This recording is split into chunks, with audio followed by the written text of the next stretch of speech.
Thanks for stopping by Big Top Gaming. My name's Brian, and in this video I wanted to talk about the factions in Conquest, the Last Argument of Kings.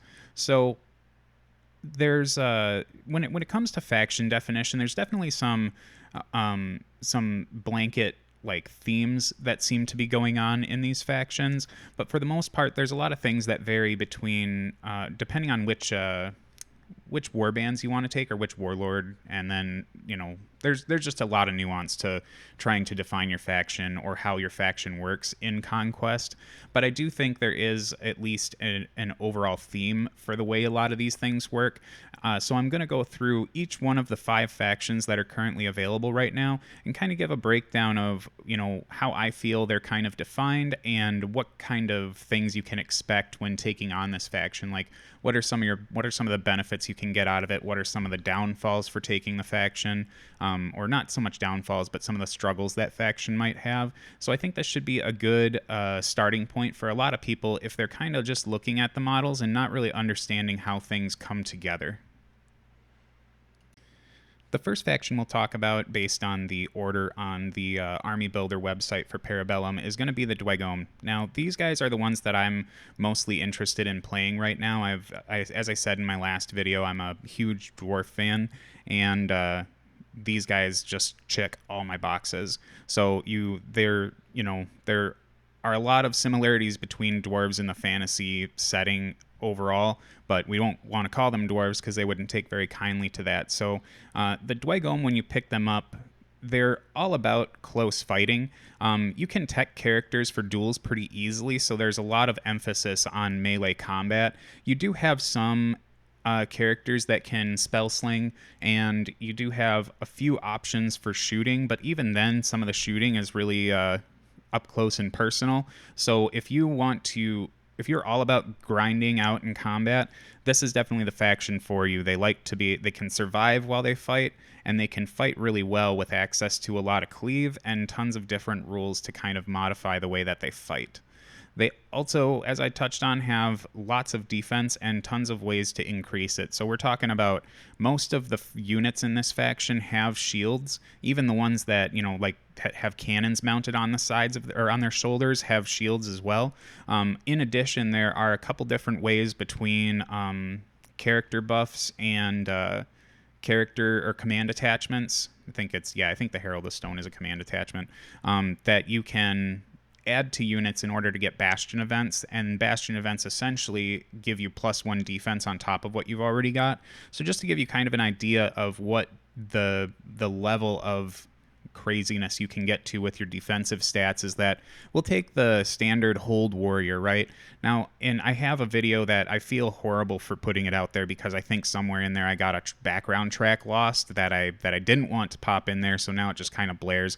I might go back and retool that to take that out of there and change the stupid title because I looked like an idiot when I posted just the working title for it, but there was a lot of weirdness with that video, so I apologize for that one. Anyways, back to the topic.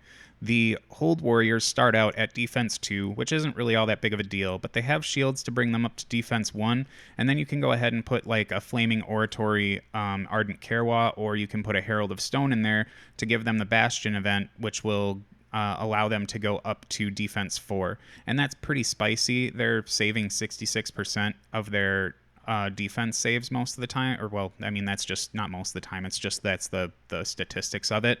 And I think even the Hold Warrior, if we look at the Hold Thane, something a little more defensive, they start out at 3s, they go up to 4s with their shield, and then they can go up to 5 with any of these Bastion events. So it's pretty easy to find ways to make these units very hard to shift.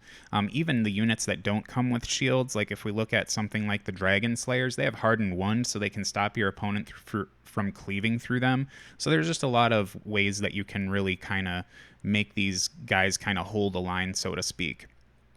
Also, the faction is mostly made up of heavy and medium class, so this is probably one of the downsides to the faction, is that there's only three units, I think, that are going to be coming in at light class, and that'll be your Inferno Automata, the Hold Ballista, and the Flame Berserkers. So you're not going to be putting out a whole lot of force in those early turns, but we do have ways to kind of modify things. I think the Hold Reg is one where he has in one of his army rules that he can take, or it's either, I think it's baked in his Supremacy, I can't remember, but he ends up letting the unit that he's attacked, or Hold Thanes, come in at medium class instead of heavy, and then all of your heavies get +1 to their reinforcement rolls. So there's some ways to kind of tinker with the way your stuff is coming into the battlefield, but for the most part, you don't have a whole lot of options for getting a ton of lights on the table right away.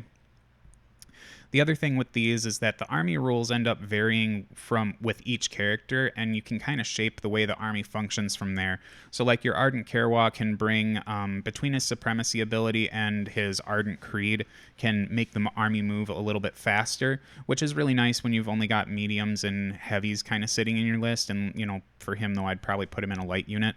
But then we look at something like the Hold Reg, and he can pick between 3 different types of army rules, and I believe 2 of them are available to other warlords, but one of them is specifically centered around dueling things. So there's a lot of neat ways that you can kind of just make the army feel the way you want it to. Like if you want the whole reason for your Hold Reg to be out and about fighting is just to go kind of build up a reputation for himself by dueling characters left and right, like you can do that. And if you want to have a really fast moving army, you can make that happen too. Like the Steelforged also has some really cool rules that kind of shape the way things work. You can make brutes really awesome with him. I just think there's a lot of customization in terms of being able to pick and choose the warlord. I mean, I guess it's not customization because from there it's pretty rigid, but not something like 100 Kingdoms customization levels. But I think you can, when you pick a warlord, they really shape the way the army feels around some of their army special rules. Another thing that's kind of a downside for this army is that their spell access is pretty limited and very pointed at specific things. So if we look at something like the Ardent Kerwa being their priest, he's very resolve focused, which isn't a bad deal because there are some DWEGHOM units that are not really all that great in the resolve category. They kind of trade high defense for low resolve. So that's not a bad deal. But then if you look at the Steelforged is neat. I'll give him that much. Like, I think he's probably, in my opinion, one of the cooler sorcerers we have access to, but I'm probably being a little snowflakey because I think a lot of people would really enjoy the Tempered Sorcerer based on the devastating spells that he has access to. But again, they're very specifically pointed at doing certain things. I mean, you've got your Flame, Earth, and Magma schools for the Tempered Sorcerer, and they're very specifically meant to do things, right? So if you wanted to take a look at those to kind of get a better gist of what I'm saying, I won't dive too much deeper into it because I'll just take forever kind of talking about DWEGHOM in this video. So good thing I'm trying to knock them out first. So the other thing that's kind of a downside to the faction, or a trade-off, I guess you could say, is that to have all this really amazing close combat capabilities, we trade it off by not having a ton of ranged options. The Hold Ballista are actually a pretty decent ranged option. I believe they have a barrage of 24 inches, which is neat, and they've got armor piercing on those. So that's probably one of our more interesting shooting units. When it comes to the Fireforged being another shooting unit we have access to, they're kind of like, they're shooting in quotes because they want to get really close to get some of those shots off, mostly because I always take them with a flame caster, so I'm wanting to get that torrential fire off. But in general, if you're looking to build a gun line, I don't think the DWEGHOM is really where you want to be. Like I said, they have some options for it, but it's not something that you can really center a whole army around. I mean, I've tried, so you can do it if you really want to. One of the other things that's kind of rough for this army is that they're extremely upgrade hungry. We're talking about kitting out the Hold Regs with tons of combat masteries. The spells are quite expensive, especially the ones that are functional. I do feel like there are some that are just not worth taking. But when it comes to the units, even like if you're running these slower units, you want to make sure you've got banners in all of them, so that if their main goal is to get into combat and fight, you're spending the points for that. And some of our banners are quite expensive, considering that our units are very fighty. So that's kind of like the trade-off. You get that reroll for your charges and the extra march, but you do pay quite a few points for it. Some other big upgrades, I think it's just like the we're talking about, they have some really great relics and banners and all these other things and command models. They've got tons of them that are really, really great. And it's really, for me, it's not unheard of for me to spend about 250 points on upgrades, even at smaller point levels. I think I did that at 1,000 points, and it actually felt pretty good. So, in my opinion, I think the DWEGHOM are pretty hungry for those upgrades, which is good and bad, because it means that first of all, you're kind of pulling points away from your already kind of pricey units, but it's a good thing because you really do get to customize the experience that you're looking for with this army. So I think that kind of rounds out, how I feel the overall faction identity for the DWEGHOM fits. So next up in army builder order, we're looking at the 100 Kingdoms. So if there's one thing I had to say about this army, there's tons of customization.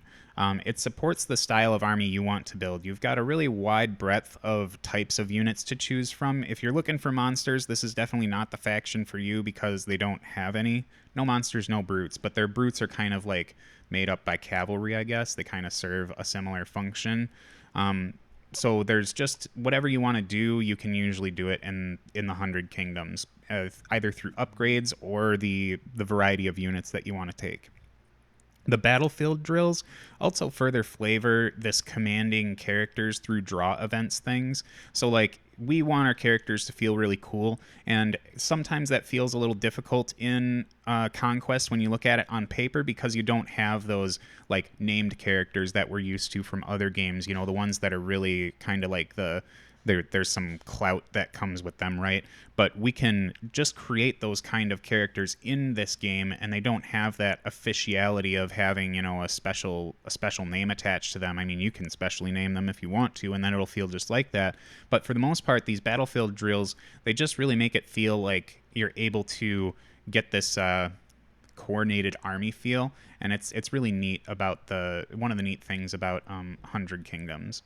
Another really cool thing with them is that the weapon arts can make noble lords customizable combat specialists. So again, I was talking about the DWEGHOM kind of being like the quintessential melee combat army that's available right now, but it doesn't mean that the 100 Kingdoms can't do it. You can just kind of use these different weapon arts upgrades to kind of change the way that you want your noble lords to work when it comes to fighting. Also, your warband options are typically quite wide. I think the only one that's really, really narrow is probably the chapter mage. But for the most part, that's one of the things that's really something that I think when you're getting into Conquest, you don't recognize right away, is the idea of warbands and getting access to units. So I probably will touch on this in a different video, but for the most part, what ends up happening is, depending on the warlord you pick, or not warlord, but the character that you pick, they have access to specific units, and there are some units they don't have access to, period. So you can't even include them in their warband. So for a War Machine translation, it would kind of be like a battle group if you had a limited battle group selection where you could only take certain warjacks. That's kind of what happens here. But in this case, you get to pick a bunch of different warcasters, and then you get to cascade from there. But I think, again, I'm toilet bowling a little bit into more of an explanation of how the game works instead of how this faction works. But for the most part, your warband options are really wide, so you'll be able to basically pick up whatever you want and put just about anything in it, and it should be just fine, outside of some exceptions, right? There's also another cool thing about the 100 Kingdoms is that they do have this really neat religious sub-faction that kind of exists within them. So you really do have, like, you've got the military thing going on, you've got this cool religious, like, feel going on in there. So if you're one of those people who really likes that zealot style of play, you can have that in here. And then if you want to get even more deep and like trying to mix your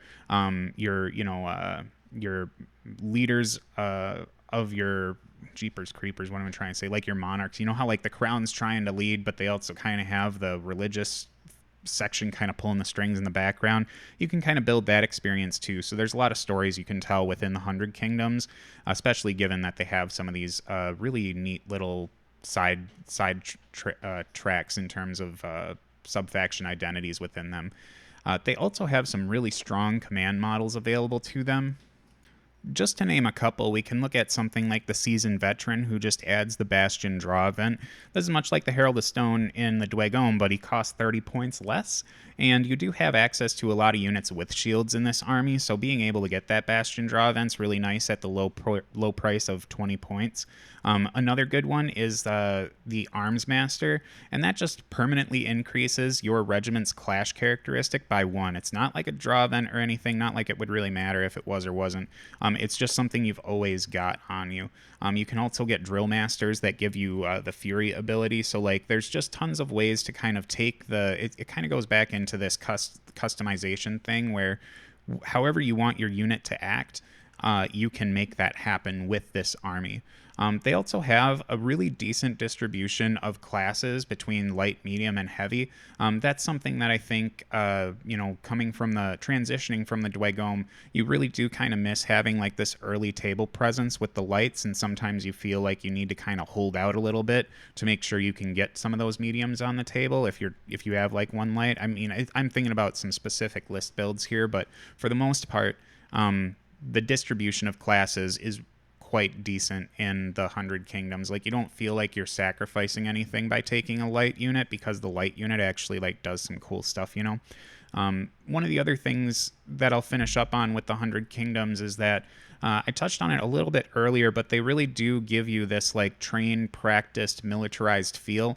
Like the army is very organized. So I'm fairly certain that when you're getting into playing this, I haven't played more than like one game with 100 Kingdoms, or as 100 Kingdoms. I've played against them a couple times, but in my opinion, I do feel like there's definitely a flow to the way that you play them, and like giving your orders through like battlefield drills or something like that is just a really neat theme to the game. I just think there's so many cool things you can do here. You can either have like the cool noble lords leading your army. You know, they're like the chivalrous, like I'm a ruler, but I'm also a fighter, and come, follow me and fight and all this other stuff. And then you've got the commanders who, like, they lead the army. They can do all the drills, and they can specialize in certain types of fighting styles. It's just really a neat feel to the army to kind of, if you're looking for some of that like old fantasy military feel, I think the 100 Kingdoms is definitely one that will work out pretty well for you.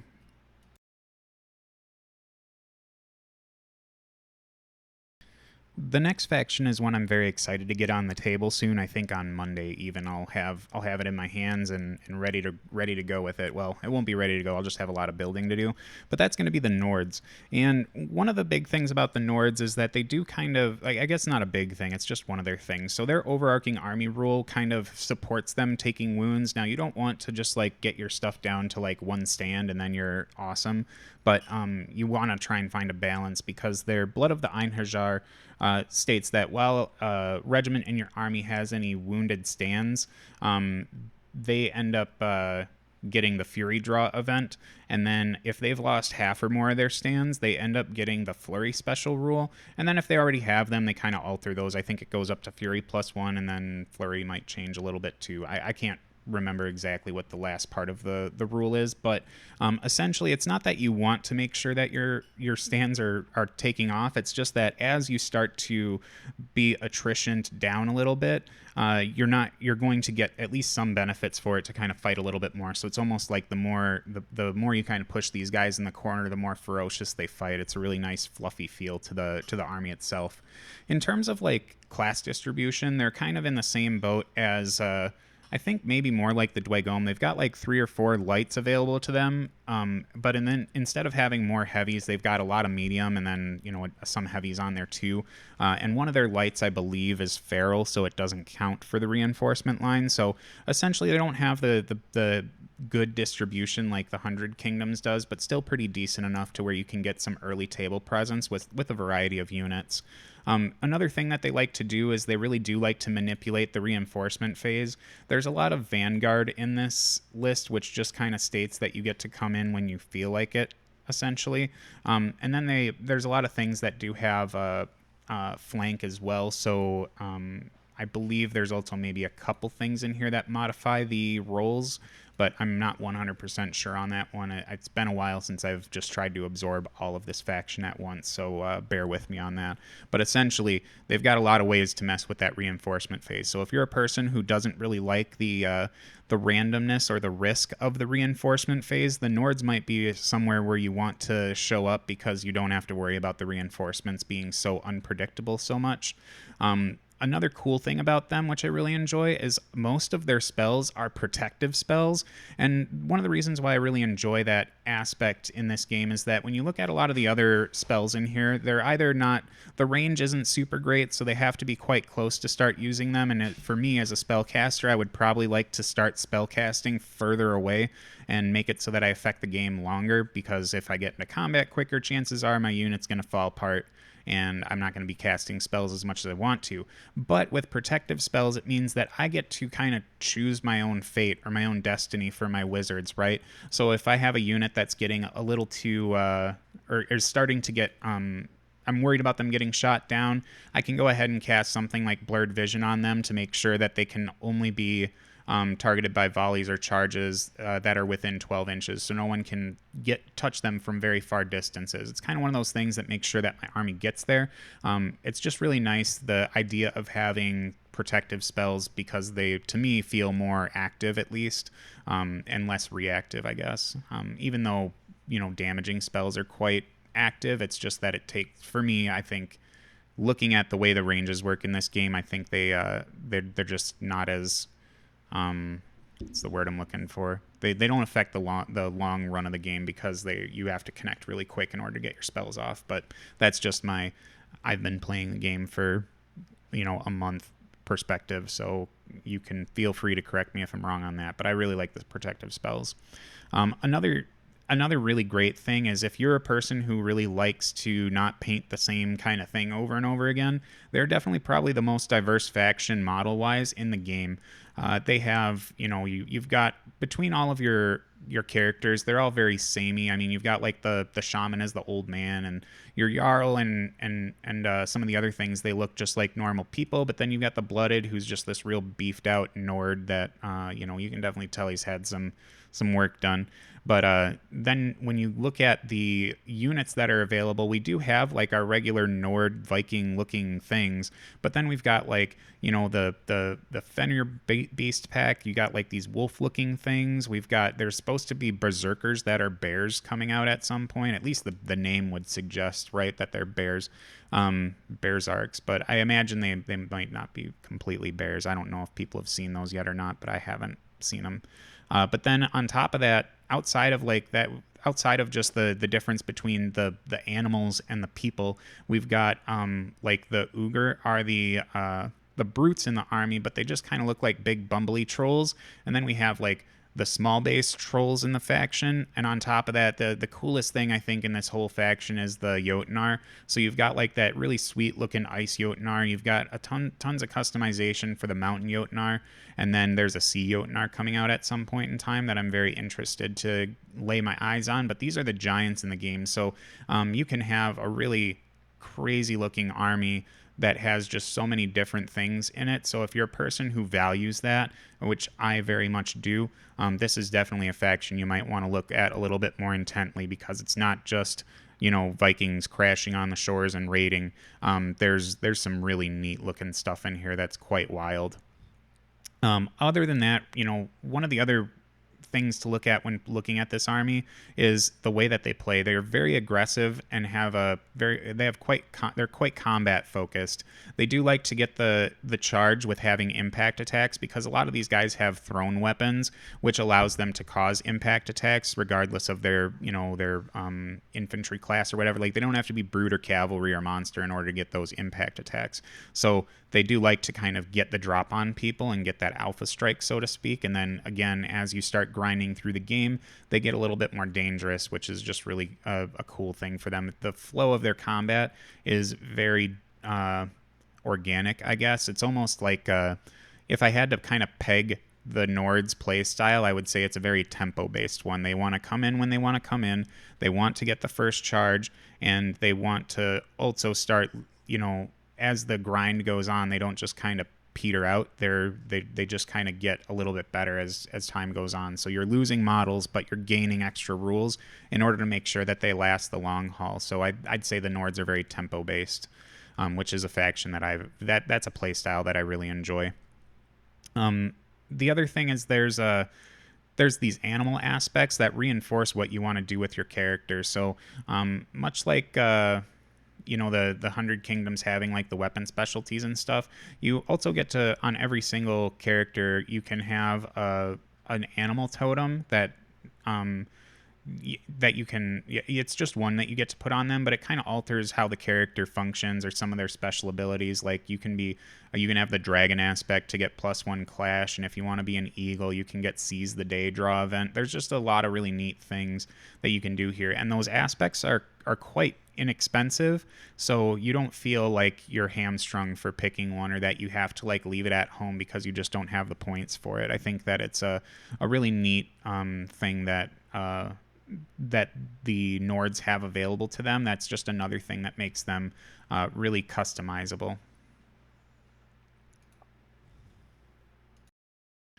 So next up, we've got the SPIRES, and they have some interesting army rules and the way that the army rules actually get applied. So like, a lot of the other factions, it's your army rules do kind of function based off the warlord you take, but with the SPIRES, they have like certain army rules that only one warlord can take, or one character can take, and then there's like 2 different army rules that can be split between one. So like, just to give you the definition, I guess, which I shouldn't have been beating around the bush. So like, the Pharaohmancer is the only one that can take the unnumbered menagerie, which just gives a lot of your regiments regeneration, which is really cool.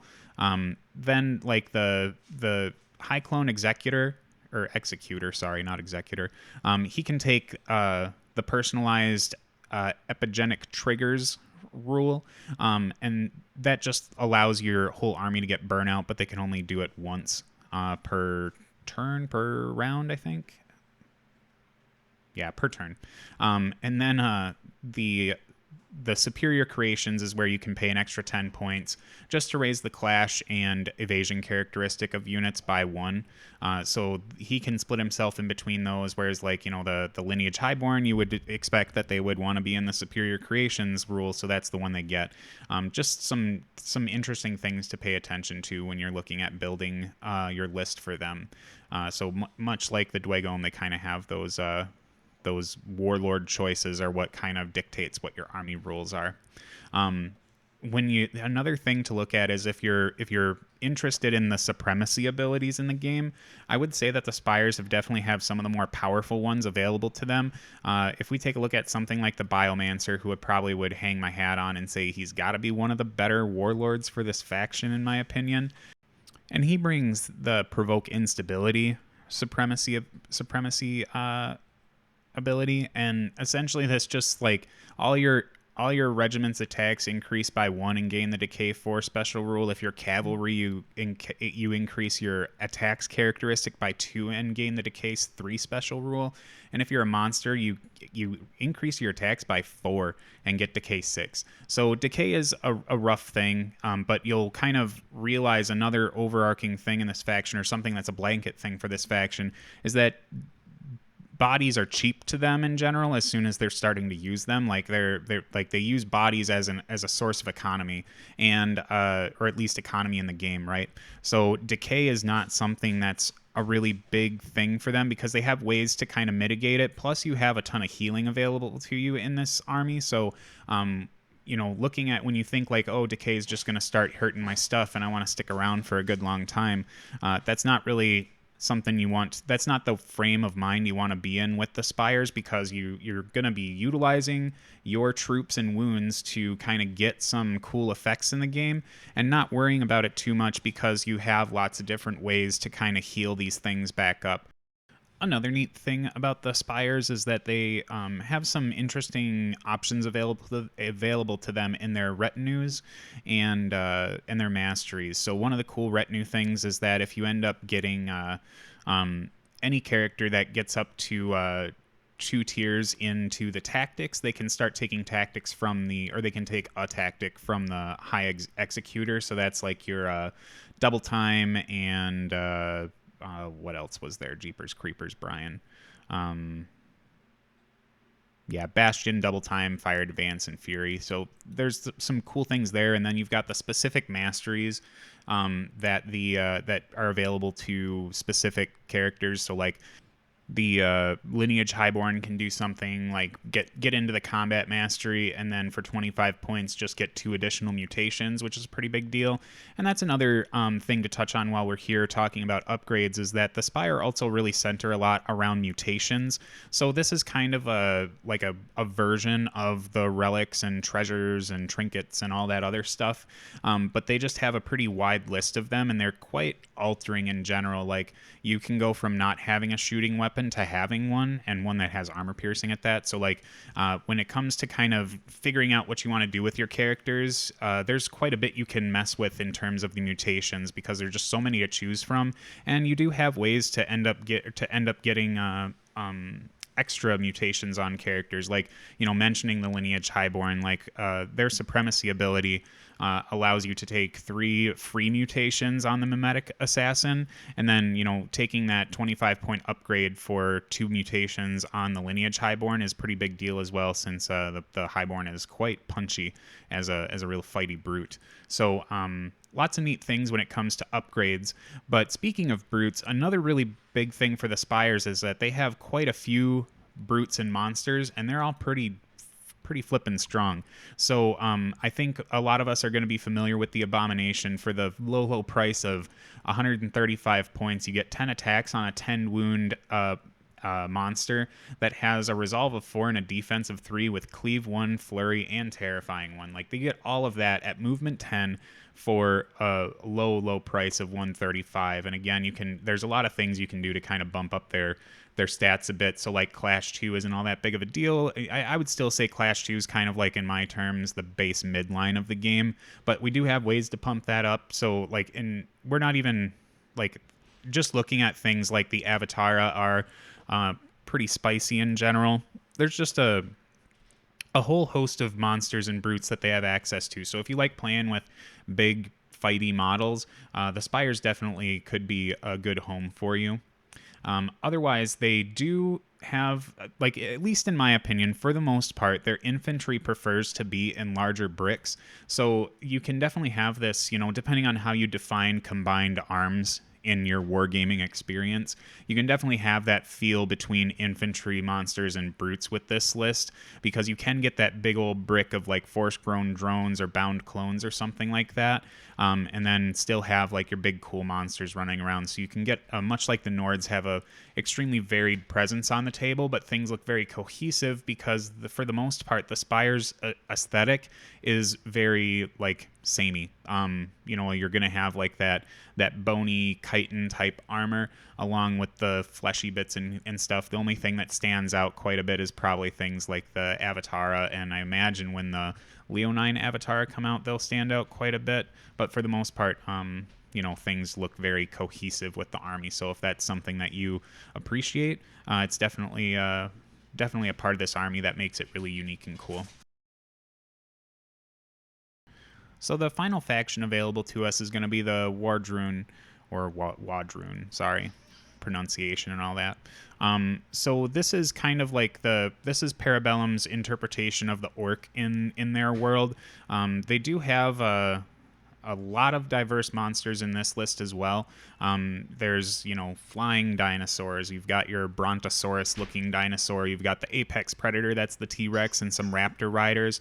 In addition, it's all kind of backed up with these really huge hulking orc bodies of all varieties, right? You've got the hunters, the fighters. You've got the chosen, who we haven't quite seen yet, but they probably have some. I would imagine that they have some kind of really some neat overarching aesthetic that kind of ties them together with the cult that they're going with. And I guess kind of talking about that, one of the things that makes their rules unique is that the Wardrune have this cult and war chant system to them, and those are their army rules, right? So when you're building a list, you have to assign a unit to a cult between famine, death, war, or conquest, which I think conquest is probably the more rare one to get, because I think you can't actually assign that one. You have to be base conquest in order to do that, but I could be wrong. The Wardrune are very complex in general, at least from my perspective. But so this war chant system, essentially every time you end up flipping over one of your cards, if they're on the battlefield, they end up adding a war chant marker to their to this chart.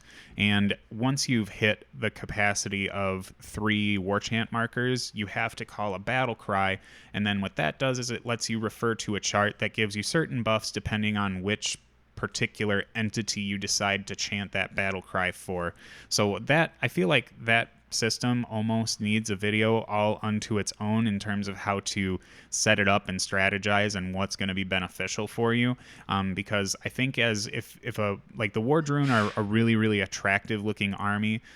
Their models are just really cool, and if you're an orc person or you really like the lore that comes with this particular army, it could be something that you grab up right away, and then you might get confused or turned off a little bit by the complexity with this war chant system, because the thing with the war chants is that it's a lot of bookkeeping, and it takes a lot of planning in order to make this work and function for you. Because I think when you look at the army as a whole, there really isn't any real defining stat for them. I think everything is, for the most part, I think a lot of the models are pretty quick. That may be something that you can hang your hat on in terms of like a good stat for them.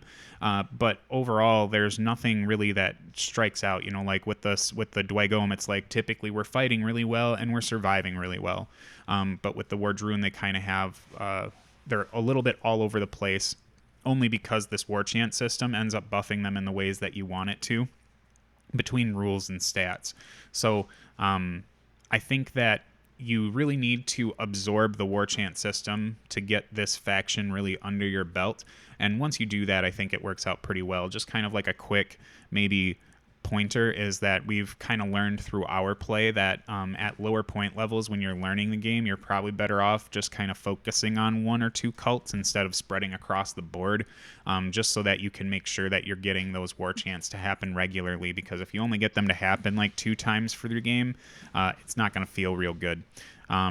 So outside of that, the complexity of this war chant system, which is really a big part of them, their war bands are extremely wide. It's very uncommon to kind of find a character who just can't take a whole menagerie of things between mainstay and restricted. I mean, of course, there are some that are a little bit more, like the Scion is probably the one that has the most restrictions.